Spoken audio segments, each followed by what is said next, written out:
Another conference opponent that I think are playing well. Just haven't won a lot of games yet, but offensively, Chip has done a nice job with this offense. He's been kind of shuffling quarterbacks, but they move the ball very well. They played tough against Oregon. They have two Pac-12 wins against Cal on the road, and they beat Arizona as well. So they're an efficient offense. Defense is pretty athletic. They're a scary team. Time of possession, that's what Chip kind of likes. They're balanced. They got a good runner, run the ball fairly well. So this is a big test for us. We've been in this situation before when we won 2 in a row and didn't handle it very well. So opportunities in life come along, and when they come along, you have to take advantage of them. And we play at home. This is our last home game. Probably emotional for a lot of guys because they're seniors. A lot of seniors' parents will be here. All those things become distractions. And I think our focus needs to be very keen this week. This is an important game. They all become important in November. They're all games that can dictate what happens to you as a football team. So I think the mindset for our coaches is pretty much set. I've kind of gone over that yesterday. We had a good meeting with staff. Now we've got to get the players well aware of what's going on this week. As I said, senior week's always big. A lot of distractions. A lot of family coming in town. Players being pulled here or there. They're hearing about all these things that they can accomplish. You can't accomplish anything unless you got the right mindset, and that's go to work and go to practice. And so we're going to make sure that we get focused on practicing well this week, so we have an opportunity to win a game. Questions? Hold Rabino, Devil's Digest. Herm, you said in the past that this team did not handle success that well after the Michigan State game. Would it be fair to say that maybe that hurdle was somewhat overcome after a big win after USC, coming and playing the way you did against Utah, or do you still have the same concern now after Utah win going into UCLA? Negative on that question. We'll see. We'll see how we handle it. This team, like UCLA and like Arizona, new head coaches trying to build programs, and every time you play a game, you find out a little bit more about your football team. And so I think that's important, and we'll see where we're at after this game. Coach Tim Ring, CBS 5. Obviously, it's one game at a time. We know that. That's the right and only attitude. But you guys also have an opportunity now. You've put yourself in a position where you're 3 wins away from a berth in the Pac-12. But that's an opportunity that these kids have in front of it. Is it possible to use that big prize as part of the motivation tactic to make sure they take it one game at a time? Make sure you coach your team that way. I'm going to coach my team the way I think is necessary, and I think it's this week and it's only this week. And I've always coached that way. I don't get involved in all that other stuff. It just doesn't make a whole lot of sense. When it shows up opportunity, you take advantage of it. We have an opportunity to try to win 3 in a row. We haven't done that. That's the biggest hurdle we got to face. Can we win 3 in a row? We haven't done it yet.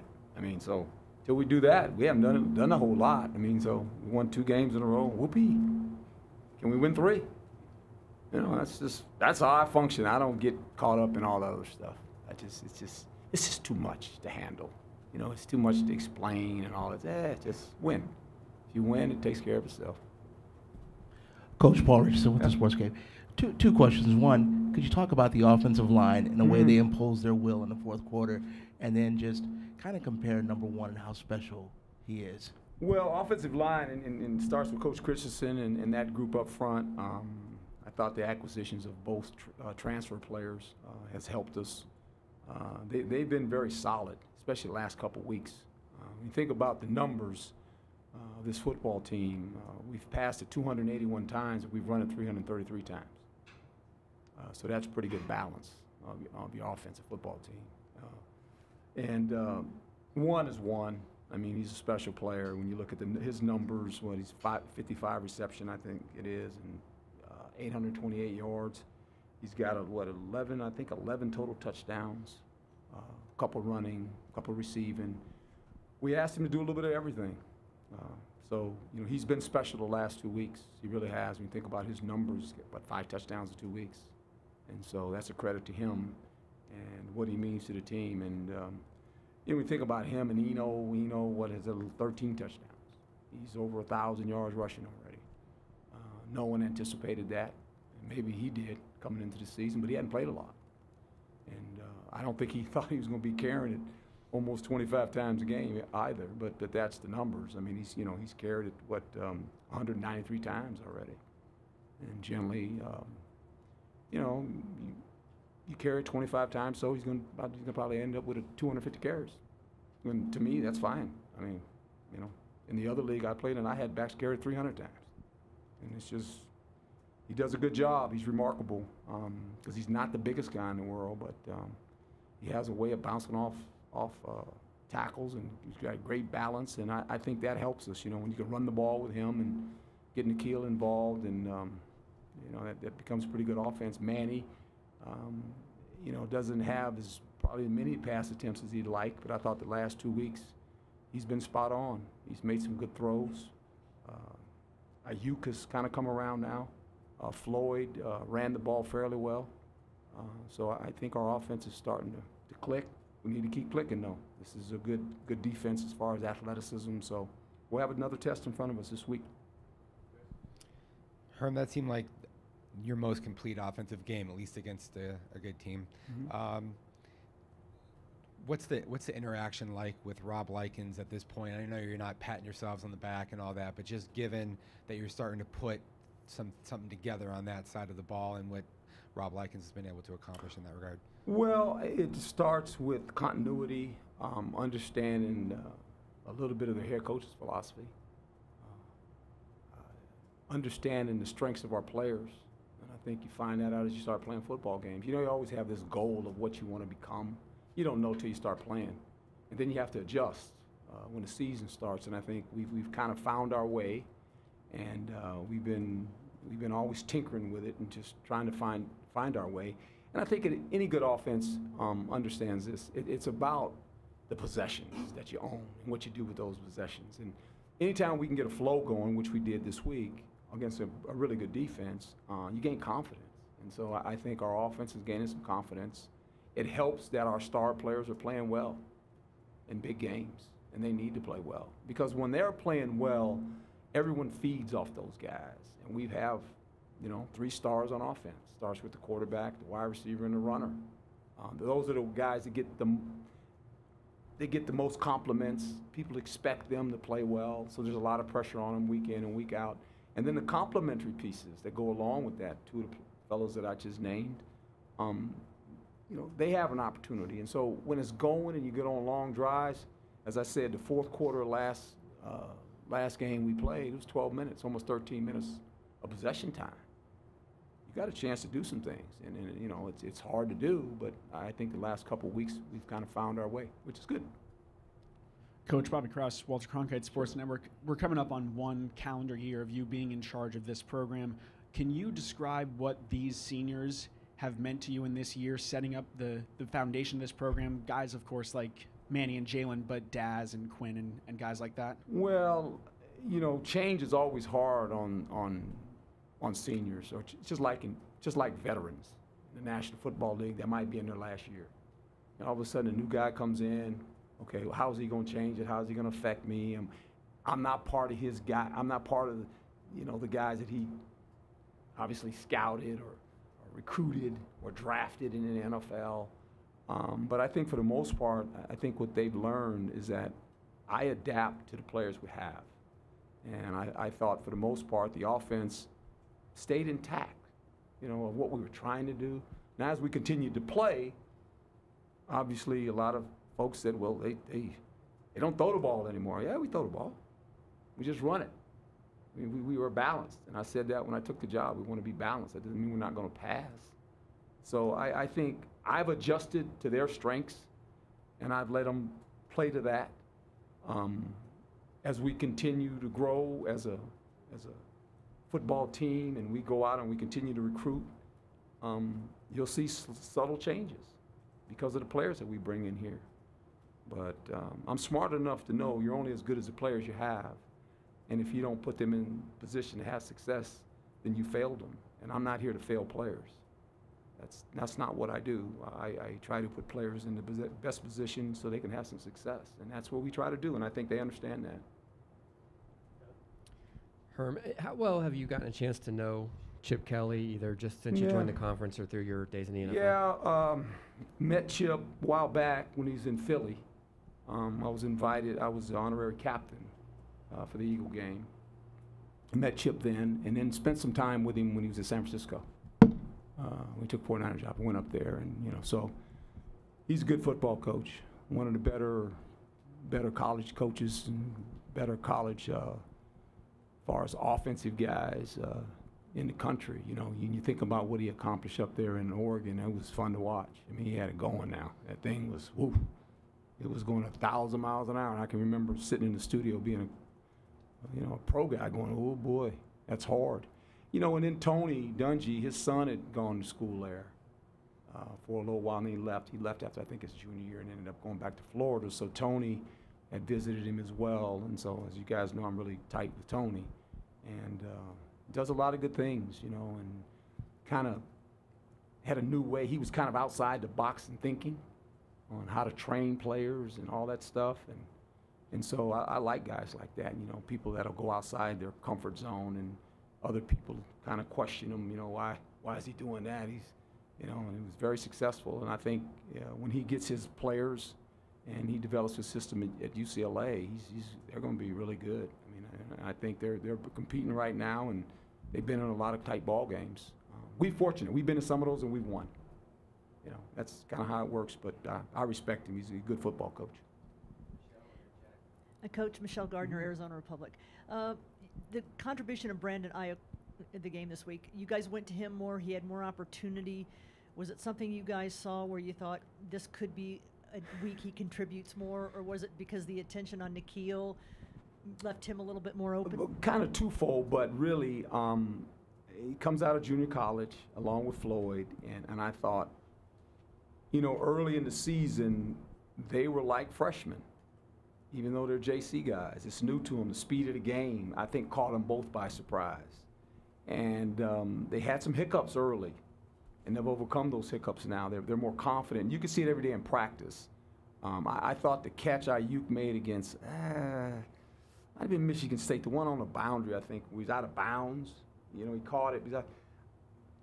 He struggled a little bit early, and then he made that catch, and I said, okay. And every week he kind of does a little something more. And you could just tell the last couple weeks, even the SC thing, I mean, he was kind of like, okay, he's starting to get it now. And then Floyd, too. And so that's good, because that's what you anticipate, that guys come from JC, and even though they're JC players a little bit older, the speed of the game catches them by surprise. It was like our freshmen when we started those guys early. Now it seems like they're at ease with the speed of the game. And so, yeah, he's a unique player now. I mean, he's got some talent. It'll be fun to watch him continue to play. Coach, can you describe, after Manny throws the interception, what his demeanor's like on the sideline and what kind of enables him to bounce back from moments like that? Well, generally when something like that happens, I always address the quarterback to let him know it's okay, because the next time we go out there, the first play is going to be a pass. So we're going to get it out of your system. It's like the guy that drops the ball, Hey, guess what? I'm throwing you the ball next play. It's like the running back that fumbles the ball. You're getting the ball, partner. So don't let that, it doesn't bother me. It happens, it's ball. And he said, hey, Coach, that's on me. And I said, don't worry about it. We're good. So we'll stop him, and we're fortunate enough to stop him and keep playing. But I think, he realizes that I'm not one of those guys that all of a sudden change and you lose your demeanor. I've been there, been in too many games as a player and as a coach. It's more of settling. And just say, okay, what did you see? I made a bad decision. All right, good. And then we move on. We move on to the next series, and we talk about the next possession and what we're going to try to do. And I don't make a whole lot out of it. I just don't. You don't have time. No quarterback wants to throw the ball to the other guy. And it's just you get into that, and he knew he made a bad mistake, And the good part, he's played enough football where it didn't affect his confidence. And I think if I can, as soon as something like that happens to a player, I make sure I address it with them, because they always want to know what are they thinking. They're good. I'm going to throw another one. Don't worry about it. Just don't throw it to the other guy. And he's fine. So he was good. He's been good. He's been good the last 2 weeks. We need him to play good down the stretch. Good. Oh, yes. Uh-oh. Where's my hero back there? Luke Lipinski, Oh, Arizona yes. Sports. Question for you on Yes, Nikhil. sir. Yeah. With the national attention he's getting and with the future he probably has at the next level, it'd probably be easy for him to kind of get more individualistic. It seems like he's the opposite of that. Is that your influence, or is that just the way he is? I think he's that way, but I think I think the talk we had at the beginning of the season, I called him and Manny in because they're two of the better players, and they played a lot together. I just told them our personal goals. They have to be connected. And I think we've got a pretty good relationship, to be quite honest. Talk to both those guys a couple times a week just to make sure we're all on the same page. But he knows that, these last couple games are important because of what this team is trying to accomplish this year. And every day he goes out there and practice, he prepares. When you watch guys prepare, they're going to play good. It's just, that's football. It's just guys that prepare and understand, yes, practice, nobody's out there. But when you watch him work, you're happy that he's having success because that's how it works in this game. You can't cheat the game of football. You cannot. It doesn't work that way. You got to put the work in. You got to put the work in when no one's out there. There's no fans, there's no popcorn, there's no scoreboard, there's no people. It's just a bunch of guys running around practicing. And the guys that are willing to do that, they play well. They just do. And the guys that don't, you could tell, they're not so good this week. That's what I've always witnessed about football. That is so important to put the preparation in because in this game you practice more than you play for the rest of your life. And I think the guys that get it early, they have success in this game. It's because it's a wonderful game. It really is. It's the greatest game I've ever been involved in. I don't sit in this seat without this game. It's done everything for me and my family. I say that all the time, and I mean that. I owe whatever I have in my being to give back to football. And this is why I sit here today, to make sure these players understand that this is a fabulous game, and you learn a lot of life lessons when you do this. It teaches you things that you hold on to when you leave the game of football, and hopefully these guys understand that. Jeff Metcalf, Arizona Republic. You talked about the two-game winning streak at the beginning of the season and now this two-game winning streak. How is your team better positioned now to maintain that winning streak, the momentum, as opposed to when you went to San Diego State? Well, I think they've gone through when they won too early and everybody telling them they were this and that, right? And obviously didn't handle it very well. And so, in life you don't get a lot of opportunities. Now this opportunity presents itself again where you won two, and I made not light of it, but I said it after the game was over in the locker room. I told him, said, hey, okay, big deal. Never won three. Can you do that? Let's see. That was kind of the challenge. Can you win three in a row? You haven't done it yet. So I don't know what we're all excited about. That's just me. And maybe I should be all giddy. I've been doing this too long. Just, can you win three? That's what you talk about. It's that. It's the next game. It's always the next game for me. It's never about other stuff. It's the next game. How do we prepare as coaches? How do we get the players prepared? And then how do they perform on the grass? And then how you perform shows up. And then if you win, if we're fortunate enough to win, I'll be in here next Monday, and you know what I'll say? Hey, okay, can you win another one? That's what we do. That's how I work. That's how it operates with me. I don't get caught up in anything else. I get caught up in the preparation that week to try to win a game. That's the fun of coaching. It's the preparation part. And then it's watching them on the field and making some decisions for them that I have to do as a head coach. But it's watching them and then the enjoyment when they win a game for me to walk in that locker room and sit on the table for 5 minutes and just watch them. I don't say a word. I just sit on the table. I just sit there and I just watch them. That's the joy for me at the end. I walk off the field and I say, I get to watch these guys. And I go sit in there and I just watch them. And they all know I'm watching. I just watch them. And then I'll speak to them and then they get to go home and do what they do.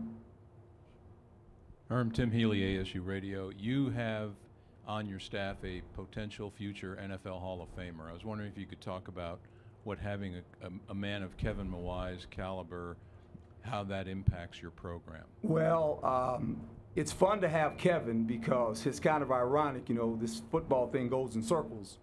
And I can remember when I was a rookie head coach with the Jets, he was on that football team. And generally before every game, there's a couple players that I hug.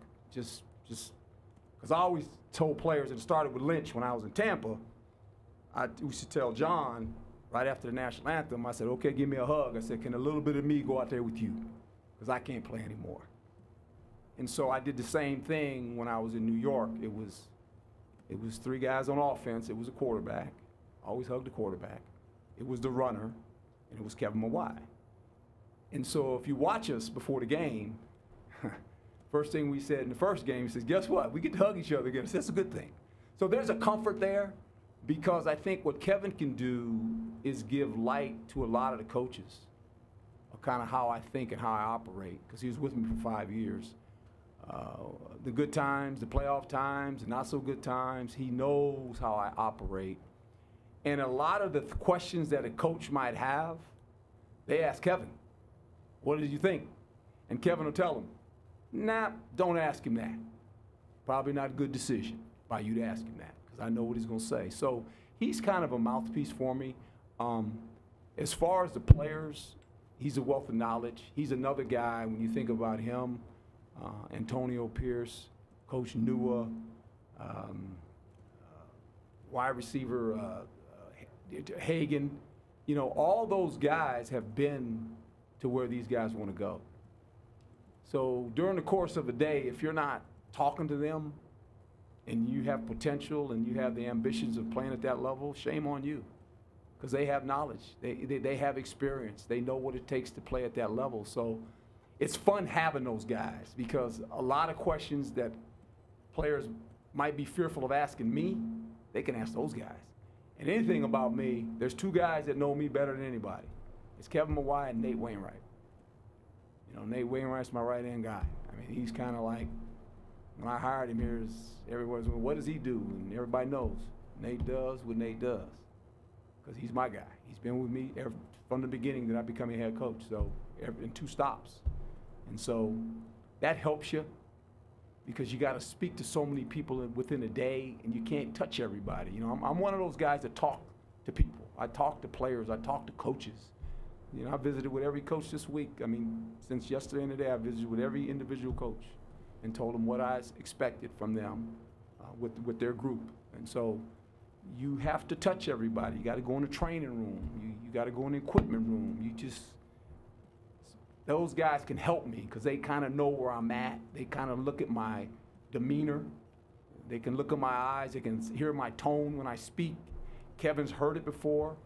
Nate's heard it before. So if they have to decode something, because what did he mean by that? And they go, this is what he meant. And so it's good to have those guys around. Good question. You always ask good questions. That's why you're a professional, seasoned professional. When you watch me play, I know you're a seasoned professional. Good. Thank you, folks. All right.